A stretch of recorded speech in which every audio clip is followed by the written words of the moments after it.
Good morning Odisha. आज जुलाई 5 तारिख शुक्रवार। चलतु आज सकाळ गुरुत्वपूर्ण खबर उपरे नजर पकईबा। ता पूर्व समस्ते चैनल को सब्सक्राइब करने सहित आपण क्यों जिले वीडियो देखुंत आमको कमेंट माध्यम निहाती जनइबे। नंबर 1 आसंता जुलाई 7 तारिख में बंगोपसागर में एक लघुचाप सृष्टि होबार संभावना थिबा नै पाणीपाग विभाग पूर्वानुमान करिछि। यार प्रभाव में दक्षिण ओडिशा रे प्रबल वर्षा होबार संभावना रही। आंध्र प्रदेश रे प्रबल वर्षा होई पारे। तेबे जुलाई 17 पर्यंत राज्य में नियंटिया वर्षा हेबो। 6 तारिख जाए विक्षिप्त भाव स्वल्प परिमाणर वर्षा होई पारे। 10 रु 17 तारिख मध्य उपकूल ओडिशा रे मोट 50 रु 60 किमी वर्षा होबार संभावना अछि। अन्य अंचल में 70 रु 80 मिमी वर्षा होई पारे बोली पाणीपाग विभाग कहिछि। नंबर 2 7 तारिख में शपथ नेबे हेमंत सोरेन। झारखंडर मुख्यमंत्री पदरु जुलाई 3 तारिख में इस्तीफा देथिले जेएमएम रो वरिष्ठ नेता चंपाई सोरेन। से बुधवार संध्यारे राज्यपाल सीपी राधाकृष्णन को भेटी निजर इस्तीफा पत्र हस्तांतर करथिले। चंपाई इस्तीफा देइतिबारु जामिन जेल मुकुलिथिबा हेमंत सोरेन पुणी झारखंडर मुख्यमंत्री हेबे। नंबर 3 सोलार पंप योजना रे मिलिबो 60% सब्सिडी। चाषींको पई सरकार विभिन्न प्रकार योजना प्रचलन करुचंती। कृषक कार्य कृषक मानकु साहाय्य करबा पई राज्य तथा केंद्र सरकार विभिन्न उद्यम करुचंती।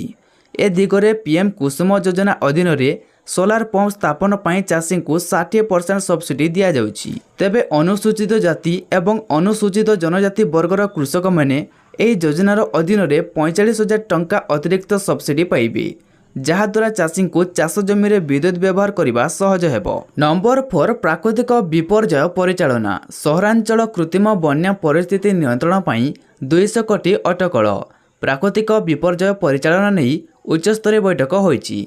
वर्षा दिन में बन्या परिस्थिति मुकाबिला दिगरे आवश्यक पदक्षेप नेबाकू मुख्यमंत्री मोहन चरण माझी निर्देश देइचंती। एसआरसी एवं अन्य अधिकारी मानक प्रस्तुत रहिबाकू कहा जायछि। तेबे यह विशेषकर भुवनेश्वर में सृष्टि होतिबा बन्या परिस्थितिर समाधान उपरे गुरुत्व दिया जायछि। सहरांचल कृत्रिम बन्या परिस्थिति नियंत्रण पई 200 कोटी टंका खर्च करा जिबाकू प्रस्ताव दिया जायछि।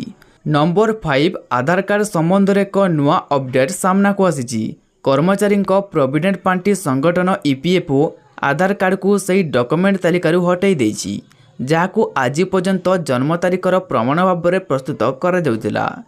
तेबे ईपीएफओ जनवरी 16 रे एक सर्कुलर जारी करिछि एवं आधार कार्ड प्रदानकारी संस्था यूआईडीआई निर्देश रे एही पदक्षेप निया जायछि बोली स्पष्ट करिछि। नंबर 6 पाखई आसिलानी विश्व प्रसिद्ध रथयात्रा। श्रृंखलित घोषयात्रा पई प्रशासनर मॉक ड्रिल। आउ 3 दिन पर रथयात्रा। श्री गुंडीचारू नीलाद्री विजे पर्यंत पुरी लागिबो भिड़। कड़ा नजर रे रहिबो पुरी सहर। एपरिकी पूरा सहर सुरक्षा बलय भितरे रहिबो। तेणु रथयात्रा भिड़ को श्रृंखलित करिया पई प्रशासन सह विभिन्न विभाग समन्वय रक्षा करिया पई मॉक ड्रिल करा जायछि। नंबर 7 आवर्जना निष्कासन पई बीएमसी रो नुआ योजना आवर्जना शून्य विद्यालय। भुवनेश्वर आवर्जना पेंटस्थली पालटिछि। तेबे एही अलिया आवर्जना निष्कासन पई बीएमसी रो नुआ योजना सामना को आसीछि। सही योजना हला आवर्जना शून्य विद्यालय। बीएमसी पक्षरु कहा जायछि जे शिशुटीए शिखिले अभिभावक शिखिबे, अभिभावक शिखिले सारा सहर सचेतन हेबो। एही आशा करी बीएमसी एबे स्कूल रे छात्र छात्री मानकु आवर्जना पाठ पढ़ाइबा नै चिंता करिछि। नंबर 8 पेरिस ओलंपिक पई अर्जेंटीना फुटबॉल दल घोषणा। टीम रु बाद पड़िले लियोनेल मेसी। आगामी पेरिस ओलंपिक्स पई अर्जेंटीना फुटबॉल दल घोषणा करा जायछि। प्रसिद्ध खेलाड़ी लियोनेल मेसी को एही दल रे स्थान मिली नाही। नंबर 9 प्रति परिवार को 3टी लेखाएं मागणा सिलिंडर। 3टी मागणा गैस सिलिंडर प्रदान करिवे सरकार। मौसुमी अधिवेशन रे महिलांको पई बड़ घोषणा। चलित वर्षर बजेट रे महिला मानक पई स्वतंत्र घोषणा करा जायछि। तेबे प्रत्येक योग्य परिवार को 3टी गैस सिलिंडर मागणा रे जोगाई देबा घोषणा करा जायछि। अवश्य एही घोषणा ओडिशा रे नुहे महाराष्ट्र रे होईछि। महाराष्ट्र में मौसुमी अधिवेशन आरंभ होईछि। उपमुख्यमंत्री अजित पवार विधानसभा रे बजेट उपस्थापन करिसंती। नंबर 10 ऑस्ट्रिया गस्त करिवे मोदी। 41 वर्ष पर प्रथम भारतीय प्रधानमंत्री भावे तृतीय थर पई दायित्व ग्रहण करिबा परे नरेंद्र मोदींकर द्वितीय विदेश गस्त कार्यक्रम प्रस्तुत होईछि। जुलाई 8 रु 9 तारिख रूस एवं जुलाई 9 रु 10 तारिख से ऑस्ट्रिया गस्त करिवे। रूस यूक्रेन युद्ध आरंभ होगा पर रूस को प्रधानमंत्री यह प्रथम गस्त। नंबर 11 खुशी खबर जुलाई सस्ता हो परे ए सबु औषधर दाम। तेबे सरकार केवल सही औषधर दाम सस्ता करने योजना करुछंती जहाँ दीर्घ दिन चिकित्सा व्यवहार करे। प्रथम सोपान 100 प्रकार औषध सस्ता होवर योजना रही। एथिरे ट्रेड मार्जिन रे 20 ରୁ 40% सस्ता करने परामर्श दि जाइछि। वर्तमान औषध तालिका प्रस्तुत करा जाउछि। रिपोर्ट अनुसार मधुमेह उच्च रक्तचाप कर्कट भली औषध एथिरे सामिल रही। नंबर 12 खुशी खबर स्कूल जीवाकू आसिबाकू खर्च देबे सरकार। देशर अधिकांश राज्य रे ग्रामांचल शिक्षा व्यवस्था विपर्यय अवस्था रही। पिलामानकू विद्यालय प्रति आकृष्ट करबा लगी सरकार मध्याह्न भोजन पोशाक बंटन साइकेल बंटन आदि विभिन्न योजना करुछंती तथापि उपस्थापन हार बढ़ुना। तेबे एपरि स्थल रे राजस्थान सरकार एक नवा योजना आनिछंती जहाँ अधीन रे छात्र छात्री मानकू स्कूल जीवा आसिबा खर्च देबे सरकार। एही नवा योजनार नाम होची ट्रांसपोर्ट भाउचर। योजना अनुसार राज्य सरकार ग्रामांचल नवम और 10ମ श्रेणी छात्र छात्री मानकू स्कूल जीवा आसिबा लगी भत्ता प्रदान करिवे। तेबे चलित वर्ष ठारू पिला मानकू एही भत्ता दियाजिबो। राजस्थान सरकार एही योजना फल राज्यर 21,234 छात्र छात्री उपकृत हेबे। प्रतिदिन उपस्थान पाई 20 टंका धार्य करा जायछि। अर्थात गोटे दिन स्कूल आसिबा लगी पिलांकू 20 टंका गस्त खर्च मिलिबो। तेबे एही भत्ता सही पिला मानकू मिलिबो जेउ मानक घरर दूरता स्कूल ठारू 5 किमी किंबा ता ठारू अधिक।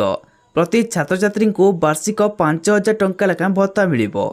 तेबे अष्टम श्रेणी छात्र छात्री को वार्षिक 3,000 टंका भत्ता प्रदान करा जिवो। नंबर 13 मुख्यमंत्री कार्यालय रे समीर दास को नियुक्ति। ओएस ऑफिसर तथा राज्य सरकार महिला और शिशु विभाग अंडर सेक्रेटरी समीर दास जे कि पूर्वर राज्य मुख्य निर्वाचन अधिकारी ऑफिस रे नियुक्ति पाइथिले तांकू मुख्यमंत्री कार्यालय रे नया दायित्व दिया जाइछि। एने राज्य और विपर्यय परिचालन विभाग पक्षर विज्ञप्ति प्रकाश पाइछि। नंबर 14 महंगा मोबाइल शुल्क मिलब नहीं अस्वस्ति हस्तक्षेप करने को मना कले सरकार। सारा देश में मोबाइल ग्राहक महंगा शुल्क योजना अस्वस्ति पाइबे नहीं। 3टी प्रमुख टेलीकॉम कंपनी द्वारा शुल्क वृद्धि करा पर सरकार एथिरे हस्तक्षेप करिपारंती बोली कल्पना जल्पना करा जायतिला। तेबे यह स्पष्ट होइछि जे सरकार एथिरे कोनसी हस्तक्षेप करिवार उद्देश्य नहीं। नंबर 15 6 मासरे सुना 8,000 टंका महंगा 13.37% रिटर्न पाइलानी निवेशक।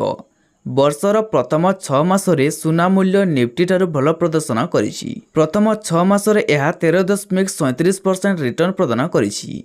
अन्य पक्षरे एही अवधि निफ्टी रे 10.5% वृद्धि देखिबाकू मिलिछि। टंका हिसाब रे देखिले एही अवधि एमएक्स गोल्ड कॉन्ट्रैक्ट रे 10 ग्राम पिछा सुना 8,400 टंका बढ़िछि।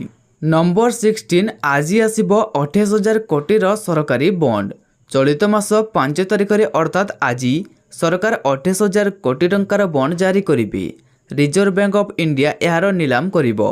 एने अर्थ मंत्रालय पक्षरु घोषणा करा जायछि। तेबे 6,000 कोटी टंकार यार प्रथम खेप 7.02% सुध हार हेबो। यार परिपक्व अवधि 2027 रहिबो। सेहि भली 12,000 कोटी टंकार द्वितीय खेप 7.23 सुध हार रहिबो। नंबर 17 दारिद्र्य दूरीकरण रे भारत उल्लेखनीय अग्रगति 21.2% रु 8.5% को कमिला दारिद्र्य हार। दारिद्र्य दूरीकरण रे भारत उल्लेखनीय अग्रगति करिछि। 2011-12 रे देशर दारिद्र्य हार 21.2 थिबा बेले 2022-24 रे यह 8.5% को ह्रास पाइथिबा एक सर्वे रु जणा पड़िछि। नंबर 18 काहाकू मिलिबो मुख्यमंत्री व्यक्तिगत सचिव पद। दौड़े 3 चर्चित चेहरा। मुख्यमंत्री व्यक्तिगत सचिव को नहीं एवं राज्य राजनीति रे चर्चा चली। एही दौड़े रही 3 चर्चित आईएएस ऑफिसर नाम। युव आईएएस अनुपम शाह अरिंदम डाकुआ तथा दिलीप राउत रे एही सचिव दौड़े अछंती।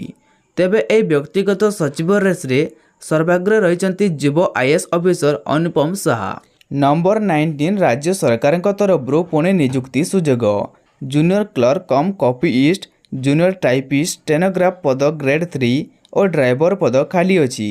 मोट 15टी पद खाली रही बेले जुलाई 18 आवेदन शेष तारीख रही। जगतसिंहपुर जिला जज ऑफिस रु एने एक विज्ञप्ति प्रकाश पाई। नंबर 20 1 टंका प्रीमियम रे मिलिबो प्रधानमंत्री फसल बीमा। चलित खरीफ ऋतु रे चाषी को फसल पाई राज्य सरकार 11,000 कोटी टंकार ऋण जोगाई देबे। या सहित प्रत्येक चाषी को 1 टंका प्रीमियम रे प्रधानमंत्री फसल बीमा सुविधा मध्य मिलिबो। तेबे 1 लाख टंका पर्यंत फसल ऋण उपरे चाषी को कौनसी सुध देबाकू पड़िबो नाही।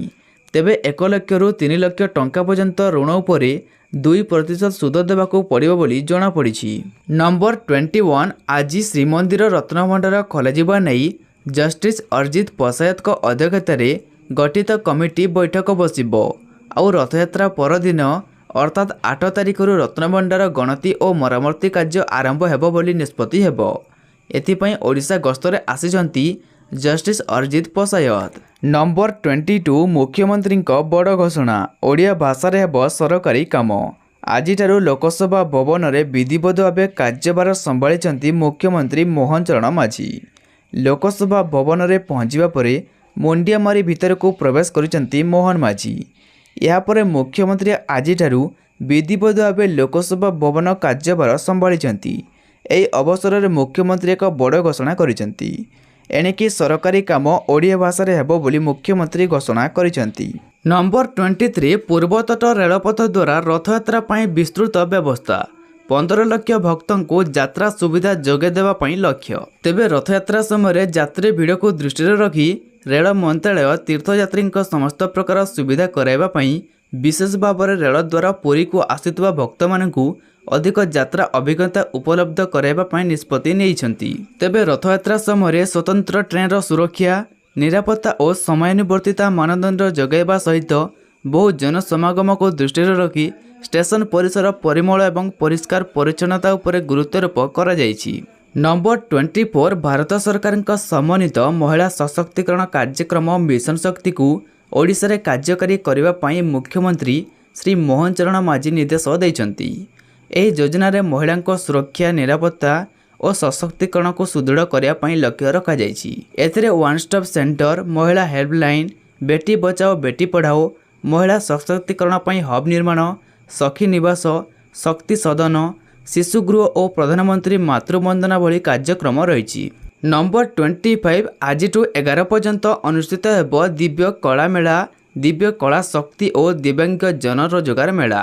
तेबे ए दिव्य कला मेला और दिव्य कला शक्ति कार्यक्रम भुवनेश्वर स्थित किट कैंपस रे आज जुलाई 11 पर्यंत आयोजन करा। जुलाई 5 2024 अपराह्न 1 बेले दिव्य कला मेला और दिव्य कला शक्ति कार्यक्रम को भारत सरकार मान्यवर सामाजिक न्याय और सशक्तिकरण राष्ट्रमंत्री BL वर्मा उद्घाटन करेंगे।